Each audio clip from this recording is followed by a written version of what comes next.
Hello दोस्तों, हमारे YouTube channel में आपका स्वागत है। तो चलिए शुरू करते हैं आज की कहानी। हम दीपावली क्यों मनाते हैं? दीपावली से जुड़ी भगवान श्री राम की कथा।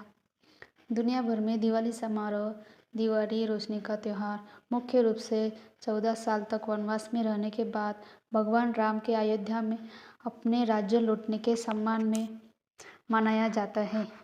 उन्हें भगवान विष्णु का अवतार भी माना जाता है, जिनका जन्म बढ़ते अत्याचारों को खत्म करने के लिए हुआ था।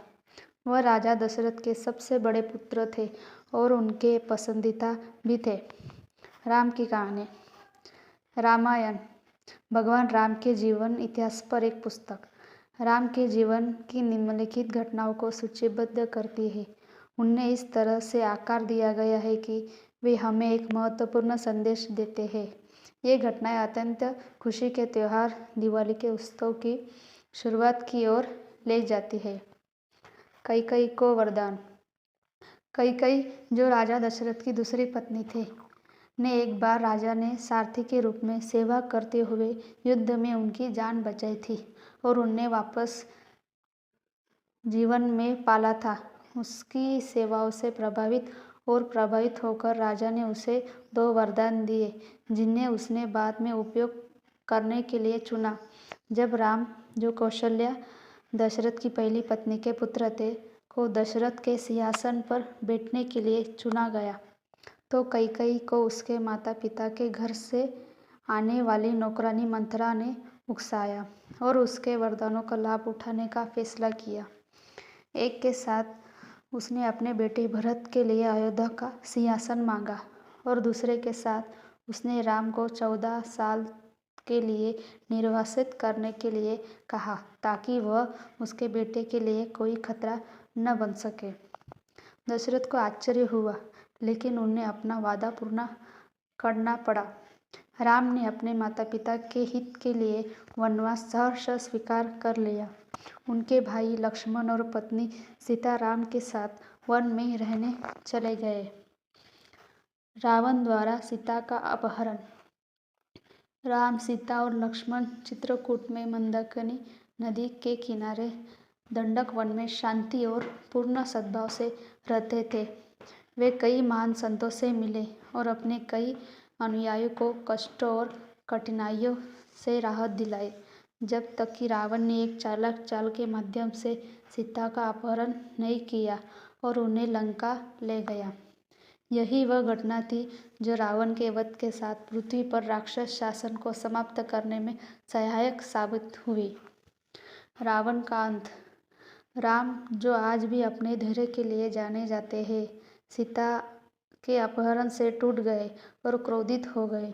उन्होंने रावण को उसके कुकर्म के लिए दंडित करने और सीता को जल्द से जल्द छुड़ाने का फैसला किया।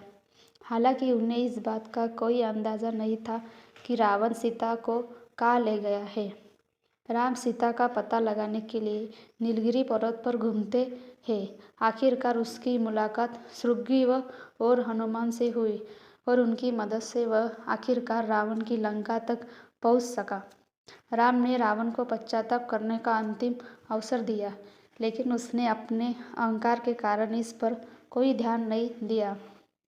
परिणाम स्वरूप राम और रावण के बीच इतिहास में एक अभूतपूर्व युद्ध लड़ा गया, जिसके अंत में राम ने रावण को हराया और मार डाला। वह दिन जिसे हम दशहरा के रूप में मनाते हैं। इसके बाद सीता को अग्नि परीक्षा देनी पड़ी। अग्नि परीक्षा वह अग्नि से गुजरी और सुरक्षित रही, जिससे उसकी पवित्रता स्थापित हुई, क्योंकि वह 1 वर्ष से अधिक समय तक रावण की हिरासत में रही। संतुष्ट होकर राम और सीता लक्ष्मण सहित पुष्पक विमान से अयोध्या लौट आए। दिवाली, जिस दिन राम, सीता और लक्ष्मण अयोध्या लौटे थे, अयोध्या के लोगों ने अपने प्रिय राजा और रानी राम और सीता का खुले दिल से स्वागत किया। राम को उनकी प्रजा सदैव अयोध्या के सिंहासन का असली हकदार मानती थी। भरत, जिन्होंने राम के अनुरोध पर 14 वर्षों तक राज्य पर शासन किया और उनकी वापसी की प्रतीक्षा की, बहुत खुश थे।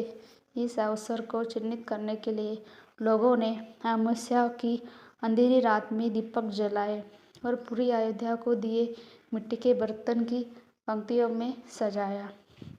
हर घर में मिठाइयाँ बांटी गई और राम के सम्मान में एक भव्य भोज का आयोजन किया गया। यह वह दिन है जिसे हम आज भी दिवाली के रूप में मनाते हैं। यह दिन बुराई पर अच्छाई और अंधकार पर प्रकाश की अंतिम जीत का संदेश फैलाने के लिए मनाया जाता है। दिवाली के दिन मोमबत्तियां जलाने और आतिशबाजी के पीछे का विचार दुनिया में नकारात्मक के अंधेरे के बावजूद सकारात्मक की रोशनी फैलाना है। दिवाली के त्यौहार को उसके वास्तविक स्वरूप में मनाएं, पटाखे जलाएं और मोमबत्तियां जलाएं, न केवल आनंद लेने के लिए बल्कि अपने भीतर का आत्मनिरीक्षण करने के लिए भी। आतिशबाजी के धुएं के साथ साथ सभी नकारात्मक विचारों को भी त्याग दें।